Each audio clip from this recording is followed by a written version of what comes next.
ସେହି ରାତିର ଶବ୍ଦ ଆଜି ବି ମୋ କାନରେ ଗୁଞ୍ଜୁଛି। କିନ୍ତୁ ସବୁଠାରୁ ଭୟଙ୍କର ଥିଲା ସେହି ହସ ଯାହା ମୋ ନିଜ ଓଠରୁ ବାହାରୁଥିଲା, ଅଥଚ ମୁଁ ହସୁନଥିଲି।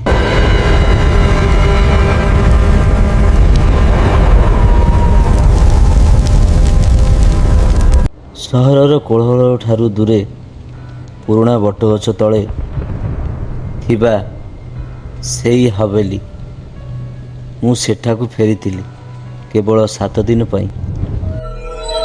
ଘରଟା ମନେ ମନେ ଜୀବନ୍ତ ଲାଗୁଥିଲା। ପ୍ରତିଟି ପାଦଚରଣରେ କଡ଼ କଡ଼, ବୋଧେ କିଏ ମୋ ପଛରେ ଚାଲୁଛି।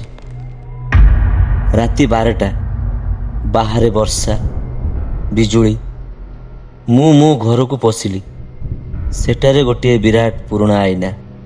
ଜେଜେବାପା କହୁଥିଲେ, ଏଇ ଆଇନା ମାତ୍ରେ ଛବି ଦେଖାଏ ନାହିଁ, ଏହା ଆତ୍ମାକୁ ଧରି ରଖେ। ମୁଁ ଆଇନା ସାମ୍ନାରେ ଦୌଡ଼ିଲି। ହଠାତ୍ ମୋତେ ଲାଗିଲା ମୋ ପଛରେ କେହି ଅଛି। ମୁଁ ବୁଲିକି ଦେଖିଲି, କେହି ନାହିଁ। ପୁଣି ଆଇନାକୁ ଦେଖିଲି ଏବଂ ସେଠାରେ ମୋର ଶରୀର ଶୀତଳ ହୋଇଗଲା। ଆଇନା ଭିତରର ମୁଁ ମୋତେ ଦେଖୁନଥିଲା, ସେ ମୋତେ ଅପେକ୍ଷା କରୁଥିଲା। ମୁଁ ଶାନ୍ତ ଥିଲି, କିନ୍ତୁ ଆଇନା ଭିତରର ମୁଁ ଧୀରେ ମୁଣ୍ଡ ନୁଆଇଲା ଆଉ ହସିଲା। ସେଇ ହସ ମଣିଷର ନୁହେଁ, ତାର ଆଖି ଧୀରେ ଧୀରେ କଳା ହେଉଥିଲା। ମୁଁ ପଛକୁ ଘୁଞ୍ଚିବାକୁ ଚେଷ୍ଟା କଲି, କିନ୍ତୁ ମୋ ଗୋଡ଼ ହଲୁନଥିଲା। ତାପରେ ସବୁକିଛି ବଦଳିଗଲା। ଆଇନା ଭିତରୁ ଗୋଟିଏ ହାତ ବାହାରିଲା, ଶୀତଳ ବରଫ ଭଳି। ସେ ମୋ ବେକକୁ ଧରିଲା। ମୁଁ ଚିତ୍କାର କଲି, କିନ୍ତୁ ମୋ ଶବ୍ଦ ବାହାରିଲାନି। ସେ ମୋ କାନରେ କହିଲା, ବହୁତ ବର୍ଷ ଅପେକ୍ଷା କଲି, ଏବେ ତୁ ଭିତରକୁ ଆଉ ମୁଁ ବାହାରକୁ।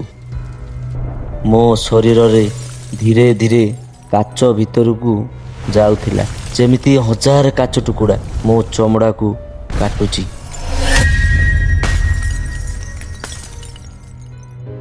ଲୋକମାନେ ଘରକୁ ପଶିଲେ।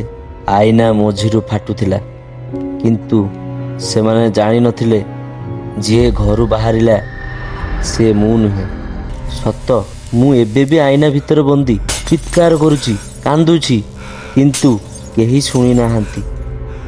ଏବଂ ସେ ମୋ ମୁହଁ ନେଇ ବାହାର ଦୁନିଆକୁ ଯାଉଥିବା ବେଳେ ପଛକୁ ଚାହିଁ ଏକ ଭୟଙ୍କର ହସ ହସିଲା।